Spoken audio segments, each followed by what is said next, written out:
big watch item right now is the winds. They were projected to dip right around the launch window, again, about 2 minutes away from now. Keeping an eye on those, making sure that we don't violate any launch commit criteria.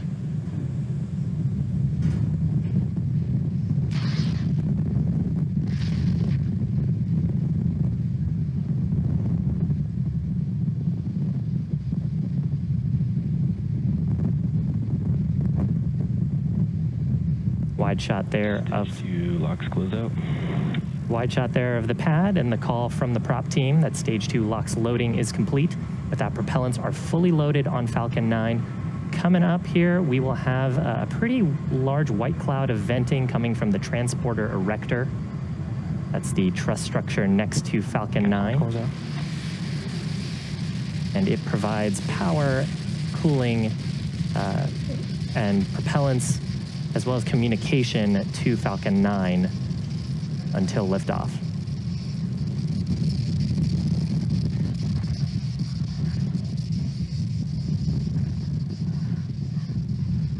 So coming up, transition to startup on Falcon 9. Falcon 9's in startup. So again, that means from here, Falcon 9 will begin to pressurize those tanks, the first stage and second stage tanks with our pressurant for flight. LDs go for launch. Great news from the launch director. Stage 2, press for flight. Giving their go for flight. So with that, just 30 seconds to go. Vehicle looking healthy. Figured for flight. 10, 9, 8, 7, 6, 5, 4, 3, 2, 1, 0. Ignition and liftoff.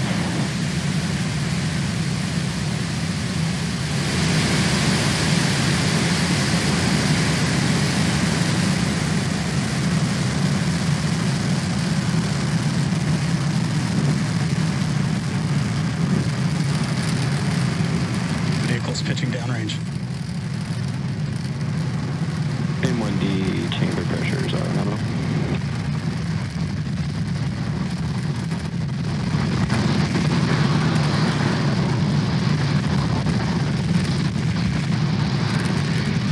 Seconds into flight, Falcon 9 successfully lifting off from pad 40 at Cape Canaveral Air Force Station, carrying those 60 Starlink satellites into orbit. This particular booster lighting up the Florida coast for a 7th time. Now, we just began throttling down those Merlin 1D engines for maximum dynamic pressure, or max Q. That's the point when the stresses on the vehicle are the highest from the combination of the vehicle speed and the density of the atmosphere.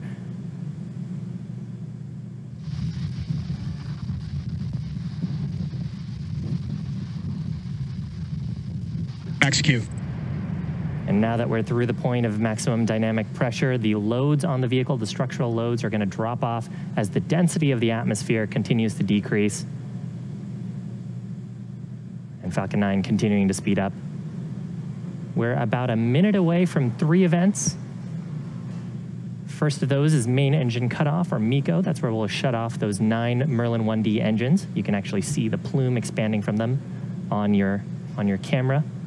We shut those down. Engine chill started. In preparation for stage separation. That's where the first and second stages will separate from each other. First stage continuing on a parabolic arc to make its way back to the drone ship, while the second stage continues on to the third event, second engine start number 1. We actually just heard the call out there for MVAC chill-in beginning. So during that third event, second engine start 1, we'll ignite the Merlin vacuum engine that'll propel the second stage along with the Starlink satellites into an elliptical orbit. And we chill in those turbo pumps with liquid oxygen just to get them ready for ignition.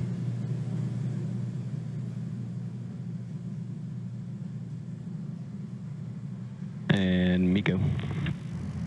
Stage separation confirmed.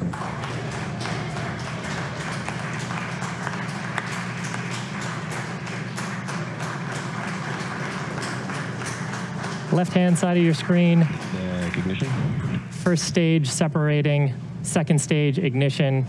Love that green glow from the TTAB ignition.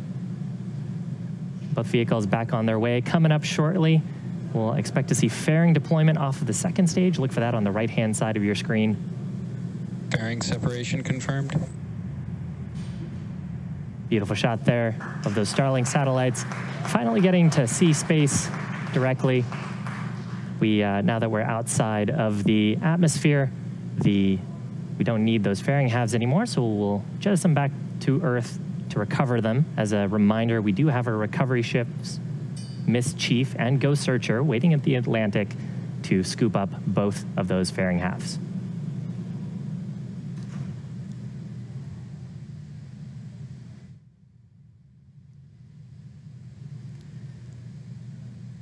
On the left-hand side of your screen there, we saw the very last remnants of night lights visible off the Florida coast. That was a pretty awesome sight there as Falcon 9 lifted off. Now there we can see second stage with a healthy glow there on the MVAC engine. As second stage heads towards its targeted drop-off orbit, the first stage will execute 2 burns in order to make its way back to Earth. Now, if you happen to have followed along with our most recent launch on this past Saturday, where we launched out of Vandenberg Air Force Base, Bermuda. we performed 3 maneuvers in that instance because we were returning to launch site where we were landing the first stage back on land.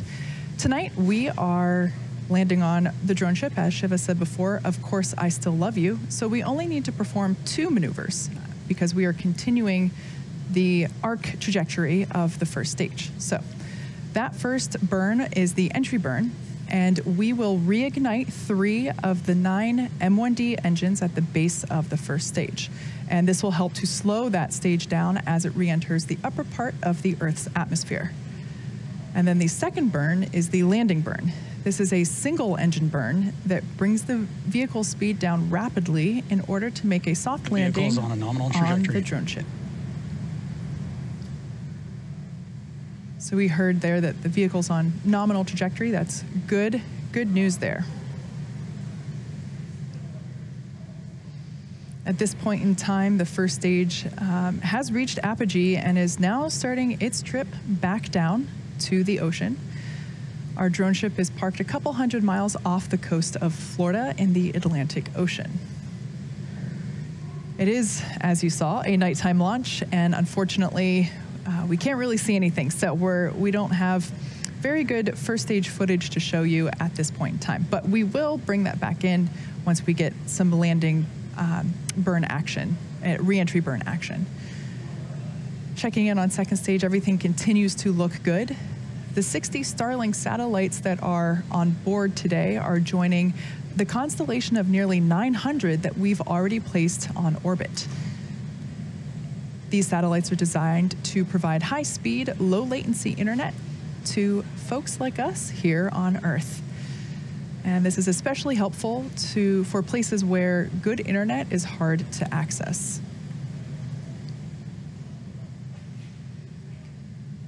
First stage is continuing to coast, and it uses nothing but grid fins for that steering, as well as occasional nitrogen gas bursts for attitude control. Stage 1 FTS is saved. So on your left-hand side of the screen, yes, we will see the entry burn beginning. Entry burn startup. And entry burn has begun. And this will last for about another 20 seconds.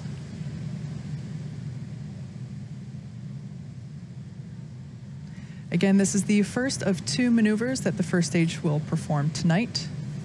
Stage 1 entry burn shutdown. And shutdown of first stage entry burn. So Stage that 2 burn continues to follow a nominal trajectory. That burn was designed to slow the booster down significantly as it re-enters the upper parts of the Earth's atmosphere.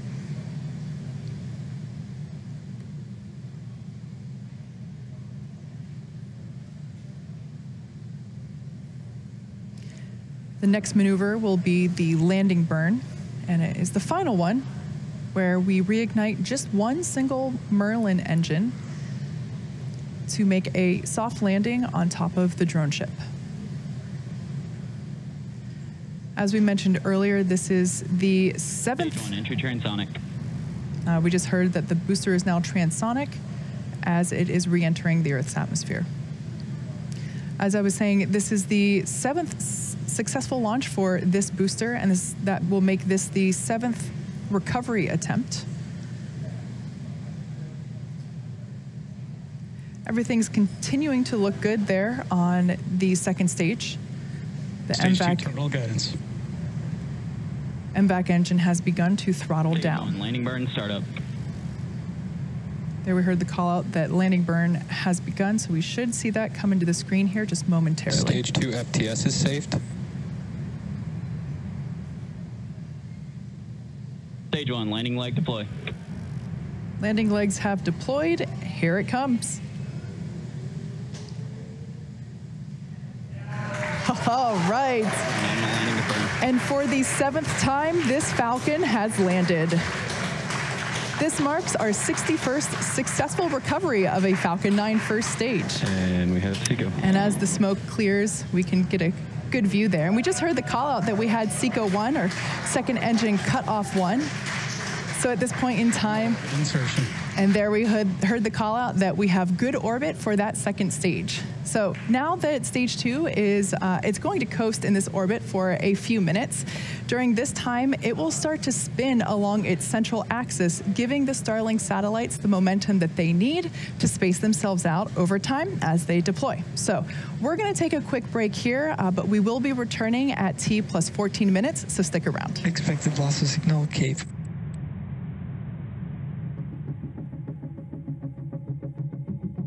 Acquisition of signal, Newfoundland.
Loss of signal, Bermuda.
Welcome back to our webcast for our Starlink launch today. Now, if you're just joining us, we had a successful liftoff at 9:13 p.m. Eastern Time, successfully recovered our first stage for the 7th time. That's a first time for us. And you're currently looking at a live view of the second stage in a nominal orbit around planet Earth. We're coming up on deployment of the Starlink satellites. You can see the stack of those on your screen in just about 10 seconds. Now, over the course of the break, we began spinning the second stage along its central axis. That's to give those Starlink satellites a little bit of momentum upon separation.